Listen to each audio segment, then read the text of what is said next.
Did you know your book holds the power to fuel your business? It doesn't have to be just a lead generating device. It could actually be the catalyst for various products and services that your business offers, thus growing and scaling your business. That's what we're going to be talking about today. Are you an entrepreneur, small business owner, or consultant looking to boost your authority, influence, and impact? The Author Switch podcast with best-selling, award-winning author Carma Spence is your answer. Tune in for actionable advice, powerful strategies, and engaging interviews to turn on your author switch and take your business to the next dimension. The Author Switch. Hello, and welcome to the Author Switch podcast. I am your host, Carma Spence, and I help executive coaches, business leaders, and consultants write, publish, and market their client attracting books so that they can grow their businesses. In this episode of the Author Switch podcast, I'm going to be talking about how you can use your book to build out your product line and grow your business by using the information in your book and repurposing it into products and services that you offer your ideal clients. And I'm going to be breaking that down into three sections: the foundations, building the right book for the right business that you want to grow, then how to actually turn that book into products and services.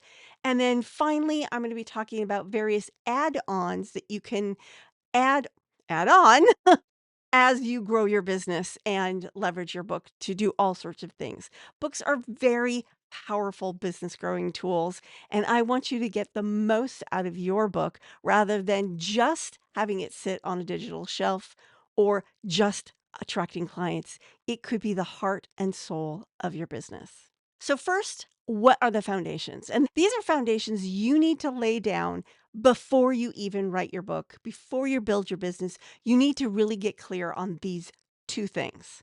One, who is your ideal client? And then two, build a personal and business brand that not only lights you up and makes you want to grow your business, but is attractive to those ideal clients. So, how do you identify your ideal clients? Part of that is understanding what you do best, because your ideal business is going to be at the intersection of three things: what you love to do, what the audience really wants and needs, and what is going to get them to pay you money for it. Because there are lots of things that you may know that they need, but they don't know they need it. They want this thing that gets them a result. So, what are your skill sets and how can you leverage them to help people, a very specific group of people, achieve a very specific result? So, for example, in my business, the Author Switch, my skill sets are writing, marketing, all those communication skills. And I also really love books. And I've loved books since I was a kid. So I take those two things. What kind of result can I use those two things to create for my ideal clients? Publishing books. I chose a specific type of book, and maybe eventually I'll grow it into other types of books. But right now I'm focusing on client attracting books because I can use my marketing and communication skills and my passion for books to help clients grow their business using a client attracting book. So you see how that works all together. So now that I've got an idea of who my ideal clients are, these are people, a very specific group of people who want to use a book to grow their business. Now, I have further refined that because as I've started talking to people who are thinking about writing a book to grow their business, and I've really learned there's certain things about these people that will make them more ideal to work with me than with someone else who can help them to do the same thing. And that's why I landed on executive coaches, business leaders, and consultants, because what I'm looking for are people who have a vision, who are visionary, and who like to be creative and are willing to be coachable. And this particular subset group of business owners are the ones that I connect with the most. When I've talked with people who fit into that ideal client, I tend to just jive with them better. You want to do the same thing when you're identifying your ideal clients. You want to find a mix of people, a group of people who want what you can do and want the result that you can achieve for them and who you enjoy working with. Because believe me, I've worked with people I didn't enjoy working with. It's no fun. It's no fun, and you may secretly sabotage your business, and you don't want to do that. Don't go there. Been there, done that. Don't need to do it again. So, now that you've got your ideal client, what kinds of things are going to attract them into your business? And that means you're going to need to do some research. And I created my brand in part because it's something I love and I gel with it because, yes, your brand needs to be something that is an authentic expression of who you are. But also, I took a look at what do my ideal clients want? What are they seeking? What are they aspiring to? And my brand helps create that image as well. Like if you work with me, you will achieve these results and you want to build your brand that way as well. I have an entire training that I do with clients to build their personal brand. If that's something of interest to you, drop brand in the comments and I will get back to you. We can set up a call, have a conversation about how I might help you. It's like a 1-day boot camp. And I do it one-on-one because that's best. I have done it one to many, but one-to-one is better. You get better results that way. Anyway, moving on. So now that's the foundations. You know who you're targeting. You've got a brand that's attracting them. Now what? Here's where you start building the business. And the first thing you want to do is come up with the right book to attract them, right? And I have an entire book that's all about that. It's called It All Starts with an Idea, and you can get that on Amazon for like 99 cents. So I recommend go get that. Read that. That will help you come up with the right book. Now that you've come up with the right book, you write it, you publish it, and it starts attracting clients. You may already have a business and services that you're offering that you're actually advertising inside that book, but now you can also grow, add on, and build upon that using the information in your book. So, for example, you can repurpose your content into a course. You can repurpose your content into a coaching program. You can repurpose your content into a membership site. Basically, use the content in your book as the framework, the skeleton of these other things, and then dive deeper. So people will read your book, they'll want more. They want more from you on that topic. Now you have a course to offer them, or a coaching program, or a membership site that helps them get that more while being able to repurpose the content you've already created by writing the book. Once you know what those things are, now you can start really building your sales funnel. And yes, there's some little bit of backwards and forwards here because if you're starting with the book, you're going to have to come up with like a second edition or a new book to build that book into the sales funnel. Or or you can use it in a new funnel, but using like social media, not the book itself to draw people into that funnel. And the funnel I'm talking about is you've got something that attracts people into your business. It can be that book or it can be another form of lead magnet. They get on your list in order to get that thing. Now that they're in your list, you nurture them and invite them to consume the content that they downloaded and got from you and to set up a call with you or buy a low end product. Either one. If they get on a call with you, you can actually sell them on something that costs more, but sometimes you want to have both. Maybe you invite them to a call and they don't do that. So then you invite them to buy a low ticket item. Or maybe you do it the other way around. You invite them to do a low ticket item and then you invite them to the call. Either way, what you're doing is you're building up a series of micro commitments from your audience, various different ways that they can say yes to you so that they build up their know, like, and trust enough in you that they think you can get them the result.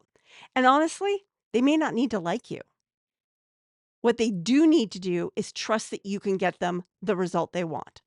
That's the most important part of this funnel is building that trust that they can say, okay, if I give you X number of dollars, I'm going to get X number of dollars back getting this result. So now create companion products that can also build. So you've got your book. Can you create a workbook that goes with it? In addition to courses and training programs, can you create a webinar series? Can you create videos that market your business? Can you create blog posts that market your business using the content in your book? Basically, you're recycling and repurposing and, in some instances, going deeper. Once you've got all these things going, or even one at a time, you want to measure the metrics. If you're not measuring the metrics, you're not going to know what's working and what's not working. I believe I have an entire episode where I talk about metrics. I will drop a link into the show notes about that. But basically, what you're trying to do is find out what works. Which lead magnets are working the best? Which products are selling the most? Which messages are resonating the best? And then you basically rinse and repeat and continue to use the things that work. The things that aren't working, why aren't they working? Do they just need tweaking or are they completely off? And you do that by measuring the metrics. Now we're going to take a quick break. And when we get back, I'm going to be talking about once you've got that basic business going, what can you add on to grow your business even more? The future of entrepreneurial book writing has arrived. In an age where information moves at the speed of light and innovation is a business requirement, one book stands as the North Star for the authors of tomorrow. In You Can Make It to the Finish Line, Carma Spence decodes the mysteries of writing a book that markets your business, offering a blueprint to navigate the frontiers of writing, editing, and publishing. With accessible techniques and visionary insight, this guide propels you forward so that your expertise can transform into impact. Step into your future, transform your vision into a legacy. You can make it to the finish line, where your author's journey meets the future. Available now on Amazon. Hello, and welcome back to the Author Switch podcast. My name is Carma Spence, and I help entrepreneurs grow their business by leveraging the power of books. In this episode, we are talking about how you can do just that, how you can use your book to grow a business. In the first half, I talked about the foundations and I talked about the basic business model of using your book to grow a business.